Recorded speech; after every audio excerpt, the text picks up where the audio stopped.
હાલો મિત્રો, આપણે તો કાલે જે 15 તારીખે ટર્નાટનનો ડ્રો હતો એની વાત લઈને આવી ગયા છે. તો તમે થોડોક વિચાર કરો, કોઈ મોટી પબ્લિક પૈસાવાળું માણસો હોય એ ટિકિટો કેમ નથી લેતા? એના પાસે પૈસા લાખો રૂપિયા હોય તો એકાદ 10 ટિકિટ ફળવીએ કે 500 વાળી. એટલે જે નાનો માણસ છે એ આ ડ્રોમાં મરવાનું ધંધા થાય છે. એટલે ડ્રોમાં ટિકિટ લેવાનું ઓછું કરો. ગમે ત્યાં એક જાતનો ઠંડો નશો થઈ ગયો છે. આ નશો એવો કે ધીરે ધીરે લાગે એમ થાય, 1 લઈ 2 લઈ 3 લઈ, પછી ટિકિટ લેવાનું બંધ કરો. ટિકિટ ક્યાંય લીઓમાં બધે ડ્રોમાં થાય, અમુકને લાગે અમુકને ન લાગે. પણ જે નાના માણા હોય ને એને હાવ મરવાનો ધંધો થાય છે.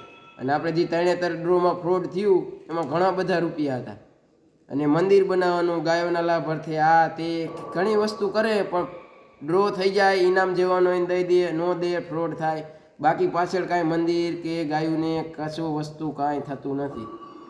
એટલે આપણી જે મહેનતની પરસેવાની કમાણી છે ને એ આપણે ખોટી રીતે કોઈને હુતા ન દઈ દેવાય. એ ઘરે બેઠા બેઠા આપણા 500 કરીને ભેગા કરીને અત્યારે ફ્રોડ થયો છે. તો તમે વિચાર કરો એને રૂપિયા કેવડા આવ્યા છે. આપણે તો ખાલી એમ માનો 500 ગયા હોય, પણ એના કેવડા રૂપિયા આવ્યા. તો એ પ્રકારે તમે ધ્યાન રાખો.